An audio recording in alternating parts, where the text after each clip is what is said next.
Good evening, friends. Meeting after a break of a day with the philosophy session, and we are discussing regarding the Kant's philosophy, the chapter number 5, where he was explaining about the philosophy behind the fifth aphorism, where Dr. Samuel Hahnemann have tried to explain the causes of diseases.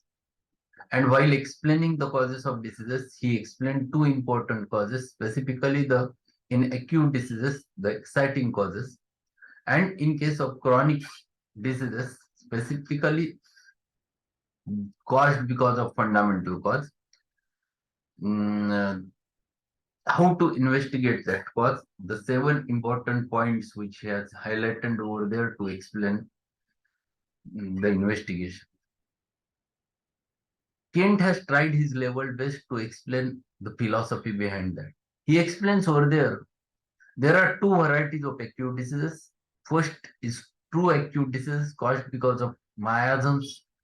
And second important thing, those which are caused because of exciting causes, which are external and which are mimicking the acute illnesses, but once you remove the exciting cause, they disappears, and those are not true acute diseases. Then he has explained one more thing over there, that unless and until the chronic miasms are present, acute disease never develops.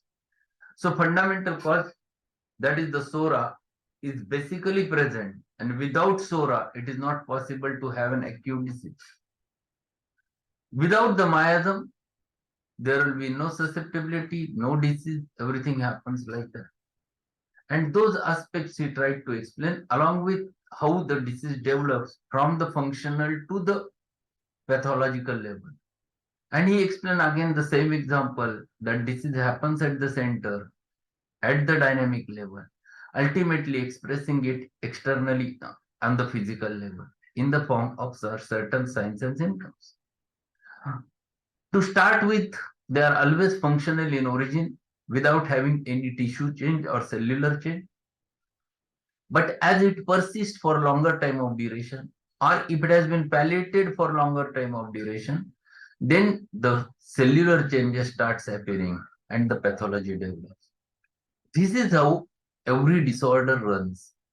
And once we are able to understand this, then we understand exactly the disease is dynamic. Every chronic disease is dynamic.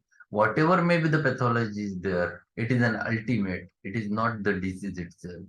One must discriminate the primary symptoms of the disease and the ultimates of the disease.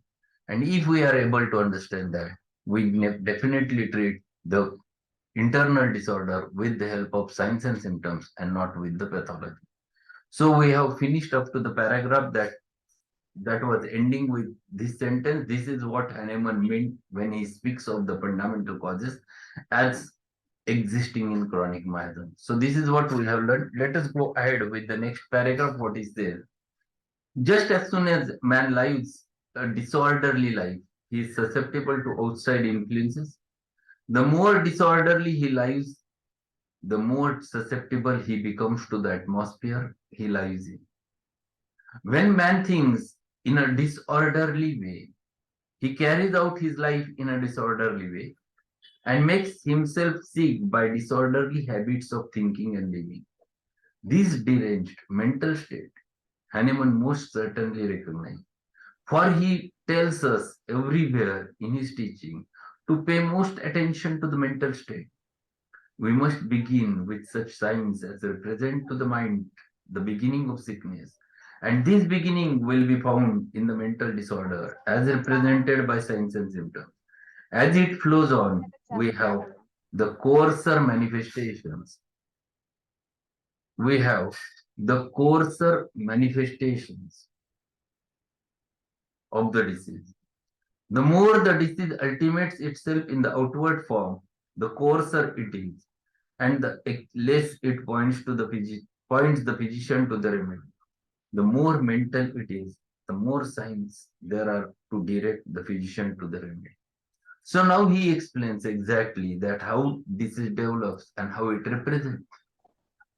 So whenever a disease has to happen, it happens at the center, expresses it in the form of signs and symptoms. It affects the mind. The disorder happens to be there at the mental level, at the psychological level. His mind is disordered, and because of which it reflects in the form of signs and symptoms. That is, functional manifestations are first always observed and which hints or gives exact remedy because it is quite easy to catch. The individuality lies in mental symptoms. Individuality lies in mental state, not in symptoms, but mental state. But which is very difficult to there when the disease pathology develops over there. The pathology is similar. If liver cirrhosis is the pathology remains to be the same with each and every individual. You cannot differentiate one liver cirrhosis patient with another liver cirrhosis patient on the basis of pathology because it is coarser, it is big, it is visible, and there is nothing specialized, specific. But when he presents himself at the level of mind, at the level of functional symptoms, then it is quite easy to catch a remedy over there. And that's why the two sentences which he uses over there, more the coarser the pathology is there, it is quite difficult for physician to get the remedy. But if he gets the mental state of the patient, it is quite easy for him to catch the remedy. And every patient comes to you with a specific mental state. And if you are able to catch that mental state, then it becomes rather simple to prescribe for that patient. So we must able to understand what exactly Hahnemann wants to explain when he says mental state. In these investigations, the ascertainable physical constitution of the patient, etc., are to be taken into consideration. The first point in the investigation of chronic diseases or fundamental mind. Ascertainable means visible. So you can find it out whether the patient is tall, whether the patient is short, whether he's obese, whether his neck is emaciated, whether his neck is very short. Everything which is related with the physique, that is the first coarser thing which with which you can catch the person's identity, how the person is. This is the second state following the first one disorder. This deals with the outermost. It relates to the externals. You have to consider both internal and external man. That is, you have to consider causes that operate in this disordered innermost, and then ultimates which constitute outermost appearance, particularly when the affection is chronic. These two things must be considered: the nature or essay of the disease and its appearance. At the present day, diseases are named in the books from their appearance and not from any idea as to what not from any idea as to what the nature or essay of the sickness is. Hence, the disease names in our books are misleading as they do not have reference to the sick man but to the ultimates. If the diseases are terminated in the liver, numerous names are applied to the liver. If in the kidney or heart, if in the kidney or heart, these organs have names applied to them. Such terminations are called diseases. Consumption is tubercular state of the lungs, which is but the result of an internal disorder which was operating in the interior long before the breakdown of the tissue. So he is explaining very clearly the concept of disease. He is explaining that whatever happens inside at the dynamic level getting reflected peripherally. You have to look towards both the things. The internal is invisible, which you cannot catch, but you can catch the external. You can catch what presents outside, and that guides you towards the exact understanding of the human being. What the patient presents. But if he presents in the form of tissue change, for example, the liver cells gets atrophied, small, shrunken. You label by the name of liver cirrhosis. This is the end result of the disease. This is the coarser change which happens in the human body. But prior to it, there are many symptoms with which it has approached to that state.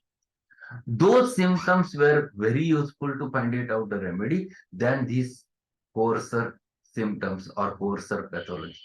And it takes a long time to develop a pathology. It is not the result which develops within a day, within 24 hours. Yesterday the patient was normal and today he is having liver cirrhosis. It never happens. Yesterday the patient was normal and today he has multiple stones. It never happens. It takes long time to develop pathology to produce the end results. So this is very important thing which he is explaining over there, and one has to understand that. So he is explaining exactly how the disease process develops.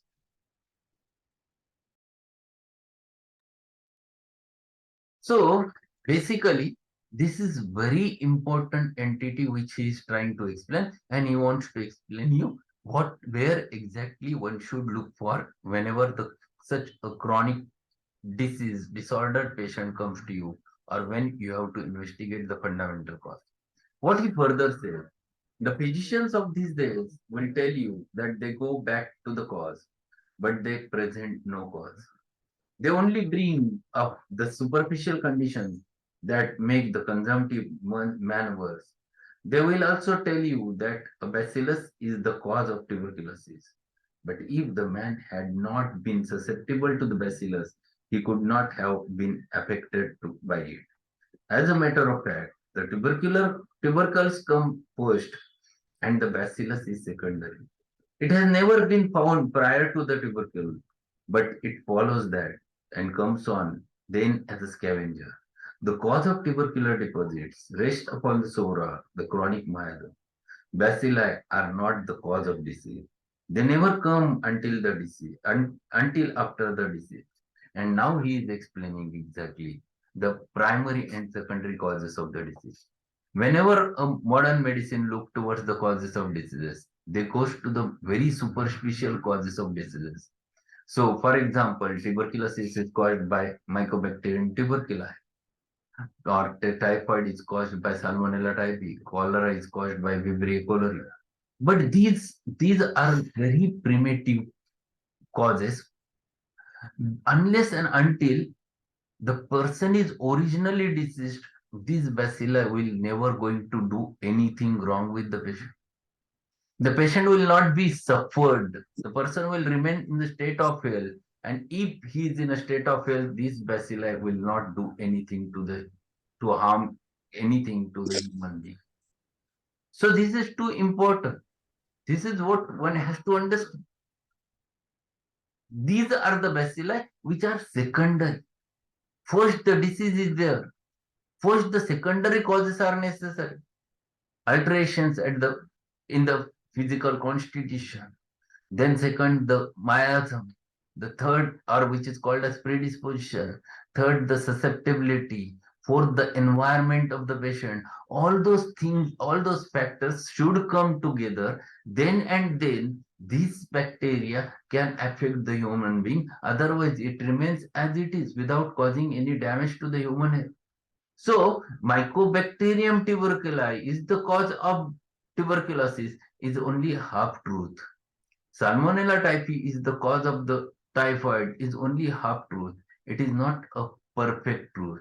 Unless these secondary causes are dominating, this cannot do. It means unless the disease is prior inside, it is not possible for any bacilli to affect the human being. Allopaths are really taking the sequence for the consequence, thus leading to the false theory, the bacteria theory. You may destroy the bacteria and it not destroy the disease. The susceptibility remains the same, and only those that are susceptible will take the disease. Bacteria have a use, for there is nothing in the whole world that does not have the use. There is nothing sent on the earth to destroy the man. The bacteria theory would make it appear that all wise creator has sent these microorganisms here to make man sick. We see from this paragraph that Hahnemann did not adopt any such theory as bacteriology. And this is the truth. There are many bacteria, millions of bacteria are there in the gut. If you consider bacteria is the cause of the disease, and if you try to kill the bacteria, what happens? You kill those bacteria, and considering the bacteria is the cause of the disease. And later on, patient suffers from abdominal problems. And then what do? Then modern medicine science, they use the bacteria orally. They use the Neutrolin B capsule, which contains the lactobacillus. Even antibiotics, in the antibiotics itself, they add the lactobacillus. See, this is the controversy. On one side, they are saying these are the causes of diseases. Then they are feeding these bacilli. How can it be? And that's why Hahnemann never adopted such theory. And one sentence which he has mentioned over there, that there is nothing sent on the earth to destroy man. Bacteria are not sent on the earth to destroy the man. In fact, man first gets ill and then bacteria comes over there. This is very important truth. Bacteria are there, but they never cause any damage unless and until the man is diseased. And what man is diseased means its vital force is diseased. The subject will taken up in these lectures and fully illustrated, but I might throw out a few hints to set you thinking until we come to it again. We know that a dissecting wound is very serious if the body dissected is recently dead, and this we would suppose to be due to some bacteria of wonderful power capable of establishing such a dreadful erysipelatous poisoning that would go into man's blood and strike him down with a sort of septicemia. In truth, soon after the death, we have ptomaine poison, the dead body poison, which is alkaloidal in character, but we do not yet discover the presence of bacteria. The poison is there, and if man pricks himself while dissecting that body and does not take care of the wound, he may have serious illness and die. But if after the cadaver has remained some time and become infected with bacteria, the dissector pricks himself. The the dissector pricks himself. The wound is not dangerous. See, he is explaining in order to explain that bacteria never causes damage to the human head directly. Unless and until the disease reactions are there inside the human body, it will not going to produce any type of disorder. And then he has given simple example of a cadaver, the ptomaine poisoning. And this he explains that there you cannot find the bacteria, only the alkaloids poison. And this even though if a man, last sentence is very important. But if after the cadaver has remained some time and become infected with bacteria, dissector pricks himself, the wound is not dangerous. And then he never have a dangerous wound over there, never causes any danger to the human body. The more bacteria, the less the poison. See, the sentence is very important. This theory one must understand. Bacteria, what is the function? What do they do? Why the bacteria are there inside your body? These are very essential. If they are not there, you are disturbed. In fact, you are disturbed and diseased. They are your friends, because of which your gut remains in the state of health. So more the bacteria, less the poison. A typhoid stool, when it first passes from the bowel, has a very scanty allowance of bacteria, and it is very poisonous. But let it remain until it becomes black with bacteria, and it is comparatively benign. Why does poison not increase with the bacteria? You can potentialize, as I have done, a portion of tuberculous mass alive with the tubercular bacilli, and after potentizing it, after being triturated with sugar of milk and mashed to a pulp, it will continue to manifest its symptoms in the most potent form. You can precipitate the purulent tubercular fluid in alcohol, precipitate the entire animal life, and potentize the supernant fluid until you have reached the 30th potency. And having potentized or attenuated until no microbes can be found, yet if administered to a healthy man, it will establish the nature of disease in the economy, which is prior to the disease. Thus, we have the cause of disease, not the bacteria, but in the virus, which the bacteria are sent to destroy. Man lives longer with the bacteria than he would without them. If we could succeed today in putting a fluid into the economy that would destroy the bacteria, that consumptive would soon die. And he gives the examples that if you kill the bacteria directly, the consumptive means those patients who are having a tuberculosis. He says that they dies very early because the bacteria is not doing anything unless and until you are diseased over there. If you are in the state of health, it remains as it is. And that's why you have a Mantoux test positive. It means only that you have a tubercular bacil. Earlier, modern science was considering that if Mantoux test is positive, you are having tuberculosis. But after good study over that, then they accepted theory that Mantoux test is positive. It only indicates you have tubercular bacilli in your body. But unless and until the symptoms call for it, unless and until the sputum shows tubercular bacilli, the patient is not called to be a tuberculous patient. So question arises with the bacterial theory again. That if tubercular bacilli is there in your body, why it is not causing tuberculosis? If your gut contains Salmonella typhi, why you are not getting the typhoid? Many times you get bite from the Anopheles mosquito and still it it um, it throws directly malarial parasites in your body and still you never get suffered from malaria. Why it is happening? It is happening because you are in the state of health. Till you are in state of health, these things, these primocosmorbi will not going to do any harm to you. Unless and until you are diseased, you always remains healthy. Then and then, if you are diseased, then and then this bacteria can cause the disease. And this is what the truth one must understand. If you are able to understand this, then it is possible to understand the bacterial theory. And then what he says to conclude the chapter, the last paragraph one, the study of disease as to the fundamental cause and apparent cause is an important subject. We cannot study cause unless we have first understood government associated with law. Hence, recall to your mind that the law directs and experience confirms. Law is nothing but an orderly state of government from center to circumference, a government in which there is a head. You show me a company that has no captain, and you show me a disorderly company. Order exists from highest to lowest, from center to circumference. So he's explaining this is what happens with the human body.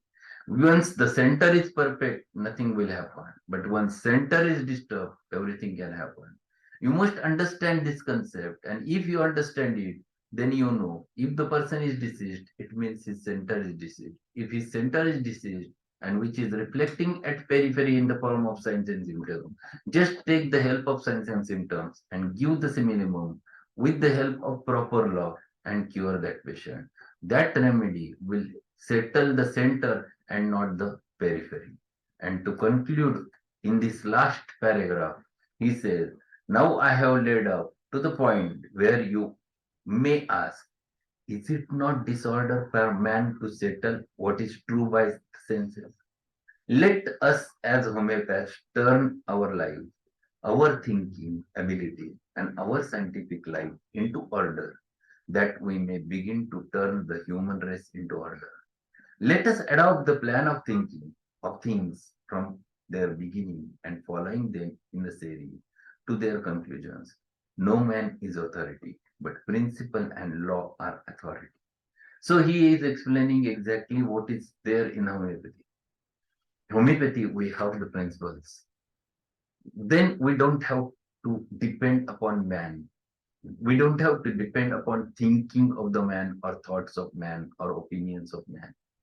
Because your opinions might change, the man's thoughts might change, but if there is a fixed principle, then you must depend upon the principle because they were never changing. And that's why the sentence which he has used, no man is authority, but the principle and laws are authority.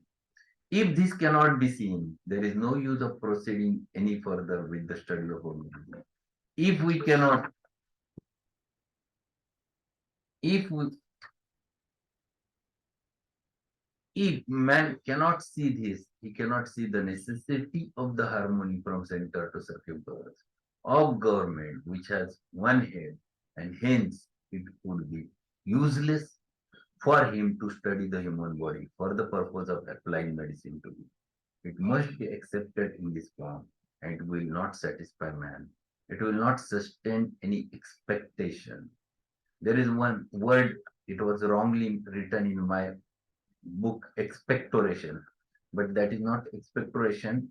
It will not sustain his expectation. It will not do what he expects it to do. It will only accomplish what allopathy has accomplished, vice versa, the establishment of confusion upon economy. So what he is saying? He is saying that you have to believe on your principles, the firm principles, the fixed principles. And if you believe them and if you follow them, there is no need to depend upon man. But if you are not following principles, then same confusion will be there in your mind as the allopaths have there. Because that's why they have to take the opinions of the seniors, they have to take the opinions of the people. And this is what happens with the homeopathy if you don't follow and understand the laws of homeopathy. So to conclude this chapter, he explains that be there to understand the principles, to understand the cardinal principles of the homeopathy and follow them thoroughly. My suggestion to all of you is that go with the organon and philosophy if you want to do a very good homeopathic practice. If your thoughts are clear, there will be no confusion. If your thoughts are perfect, there will be no confusion. And you will remain in the state. You will be in the state of health to give homeopathic medicine to anyone with confidence. And for that purpose, philosophy always helps. Philosophy clears all concepts, and then you are strong enough to prescribe any remedy to anyone if you understand how the disease develops. The concept of disease he has very nicely explained in this chapter. That is, there is a order, the disease always happens at the center, it reflects at the periphery and at the functional level, and later on, if it persists for longer time of duration, converts into the pathology. So we have finished first 5 chapters from Kant's philosophy.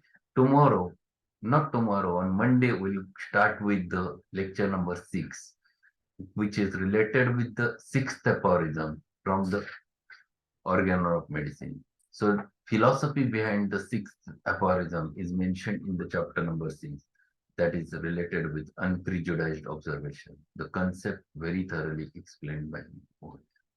So that's all for today. Thank you everyone being there, and be there at 8:30 with new remedy. Again, we're going to learn one more remedy which will give you a different aspect of understanding and multiple applications of it in the homeopathy. So today we're going to learn the Sina from the homeopathic Alensky notes, and we'll understand it with multiple cases which I have treated with Sina. So it will be a useful session.